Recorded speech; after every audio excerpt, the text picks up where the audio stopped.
बिस्मिल्लाहिर्रहमानिर्रहीम। अस्सलाम वालेकुम। उम्मीद करती हूँ आप सब खैरियत से होंगे। कहीं जाना है और खाना बनाने की टेंशन भी है कि घर आएंगे तो थके होंगे तो कैसे बनाएंगे। तो चलें आज की रेसिपी ट्राई करें। ये मेरे साथ ही होता है या आप सबके साथ भी होता है? कहीं जाना हो तो मैं बहुत थक जाती हूँ वापस आकर के, मेरा कुछ करने को दिल नहीं करता। तो क्विक सी रेसिपी मैं ये बना लेती हूँ। जाने से पहले मैं चिकन में सब मसालों को मैरिनेट करके रख देती हूँ। दही में मैंने क्रीम ऐड की है। क्रीम इसलिए ऐड किया है ताकि दही की खटास की वजह से खट्टा सालन जो है वो ना बने। और बस इसमें हम सारे मसाले ऐड करेंगे और इसको मैरिनेट करके रख देंगे। ऑयल भी मैंने देखें ऐड कर दिया है। ऑयल भी इसलिए ऐड किया है कि जब हमने इसको रखना है, हम थके हुए आएंगे तो हमें कोई टेंशन नहीं होगी। हमने जस्ट इसको चढ़ा देना है चूल्हे पर और इसमें हमें कुछ भी ऐड नहीं करना। थोड़ा सा मैंने फूड कलर डाला ताकि प्यारा सा एक कलर आ जाए, या आप स्किप भी कर सकते हैं, टोटली ऑप्शनल है, कोई इशू नहीं है। कलर प्यारा चाहिए तो ऐड कर दें, अदरवाइज स्किप कर दें। अच्छी तरह से आपने सब मसालों को मिक्स कर देना है। मसाले मिक्स हो जाएंगे तो आपने इसमें चिकन ऐड करना है और उसके ऊपर इसको ओवरलैपिंग कर देनी है अच्छी तरीके से।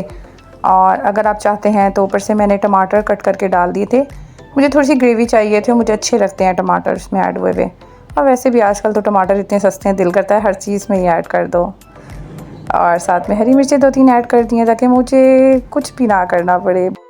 मतलब सुस्ती का ये आलम है, समझ नहीं आती मुझे कि कोई इतना भी कैसे थक सकता है, वो भी आउटिंग से आने के बाद। चलें जी, इसको फ्रिज में स्टे के लिए मैंने रख दिया है। और फिर उसके बाद जब मेरे बेटे ने फरमाइश की कि मम्मा इसको बनाएं, खाने को भूख लगी है, खाना दो। मेरे बेटे का नारा होता है भूख लगी है खाना दो, जब उसे भूख लगती है। तो बस मैंने इसको चढ़ा दिया था। आप यकीन माने कि 20 मिनट्स में ये बिल्कुल डन हो गया था, क्योंकि इसमें हमने कुछ भी नहीं डालना था, वरना टाइम लगता है कि हमने प्याज को फ्राई करना है या कुछ कटिंग करके डालनी है। एंड में मैंने इसके ऊपर ना राउंड स्लाइसिस में प्याज कट करके जस्ट 15 मिनट्स बाद रख दी थी। तो वो थोड़ी सी नरम होकर जो प्याज तैयार होती है ना, वो मुझे बहुत मज़े की लगती है टेस्ट में। तो ये आप स्किप भी कर सकते हैं, अदरवाइज़ अगर आपका दिल करे आप ना डालें। और अब यकीन माने इतने मज़े का नो टेस्ट कॉम्प्रोमाइज़ और इतनी क्विक रेसिपी तैयार हो जाएगी कि आपको इसमें कुछ भी नहीं करना पड़ेगा, क्योंकि आपने सब कुछ मसाले पहले से ऐड करके रखे हुए हैं। तो जब भी आपको इमरजेंसी हो आप ये रेसिपी ट्राई कर सकते हैं और बहुत ही डिलीशियस बनेगी। इसको ज़रूर ट्राई करिएगा एक बार। वैसे कुछ भी नहीं, मैं आपको बहुत कुछ करना पड़ेगा, लेकिन ये है कि आपने पहले कर लेना है तो आपके लिए उस टाइम आसानी हो जाएगी। अगर आप किसी के लिए आसानियाँ पैदा नहीं कर सकते तो कोशिश करें कि उसके लिए मुश्किल भी ना करें।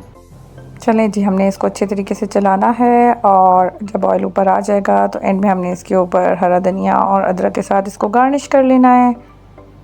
ये भी ऑप्शनल है, अगर आपको पसंद है तो आप ऐड कर लें, नहीं तो ऐसे इस हांडी को रेडी कर लें। भुनाई करने के बाद ये देखें इसकी फाइनल लुक।